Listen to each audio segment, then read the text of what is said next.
इन medicines का मैं बहुत क्लियरली बताना चाहूँगा कि कोई भी सफ़ेद मोतिये पे असर नहीं होता। ये मोतिया जो एक बार बन गया उसका एक ही इलाज है, वो है ऑपरेशन।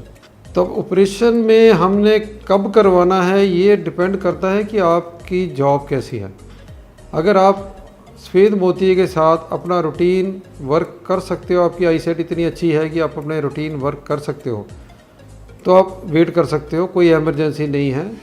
लेकिन वो डॉक्टर को चेक करने से पता चलता है। किसी किसी पेशेंट की आँख की जो शेप है बनतर इस तरह की होती है कि अगर सफ़ेद मोतिये को लेट किया जाए तो उस केसेस में काला मोतिया बनने के चांसेस होते हैं। तो ऐसे केसेस में हम पेशेंट को एडवाइस करते हैं कि जितना जल्दी हो सके वो ऑपरेशन करवा लें।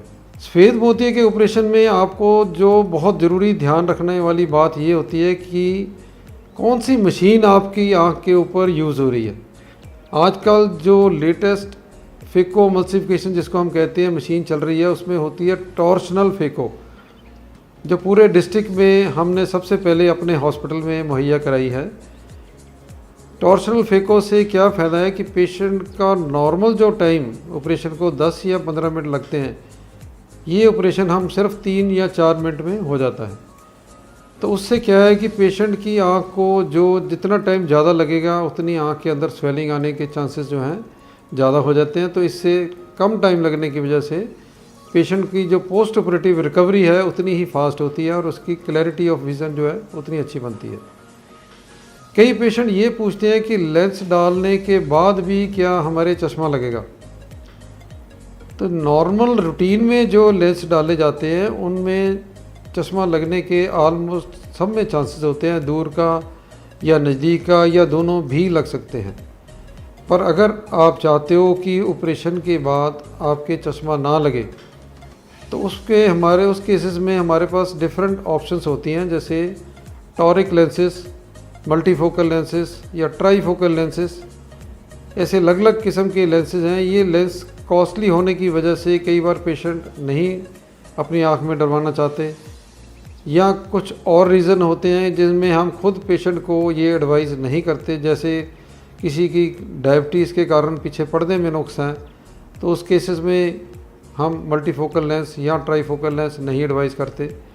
उसमें बेटर होता है कि हम दूर का लेंस डाल देंगे और नज़दीक का एक चश्मा लगा सकते हो। एक क्वेश्चन और जो पेशेंट द्वारा पूछा जाता है कि कितने दिन बाद वो अपने रूटीन काम पे जा सकता है। तो आजकल जो ऑपरेशन हम करते हैं उसमें ना तो पेशेंट की आंख में इंजेक्शन लगाया जाता है, ना कोई बैंडेज की जाती है। सिर्फ कुछ ड्रॉप्स होते हैं जिनसे आंख कुछ देर के लिए सुन्न हो जाती है। तो हम पेशेंट को ये एडवाइस करते हैं वो नेक्स्ट डे या 2 दिन बाद अपने रूटीन काम पे जा सकता है। कुछ दवाइयाँ ऑपरेशन से पहले हमने जो मेडिसिन डाली हैं उनका जो असर है 1 या 2 दिन रहता है। नॉर्मली 2 या 3 दिन में नज़र पूरी साफ़ हो जाती है। किसी किसी पेशेंट की जिनके मोतिया बहुत ज़्यादा पक जाता है, ऑपरेशन करवाते हैं तो नज़र साफ़ होने में कुछ ज़्यादा टाइम लग सकता है। मैंने इस तरह आपके मोस्ट ऑफ़ दी जो क्वेरीज़ हैं क्लियर करने की हमने कोशिश की है। पर इसके बाद भी अगर किसी तरह का भी कोई डाउट या कोई क्लैरिफिकेशन आप चाहते हो तो आप हॉस्पिटल विज़िट कर सकते हो, या आपकी स्क्रीन पे जो नंबर फ्लैश हो रहे हैं आप उन पे कांटेक्ट करके अपनी क्वेरीज़ जो भी हैं क्लियर कर सकते हो। Thank you very much.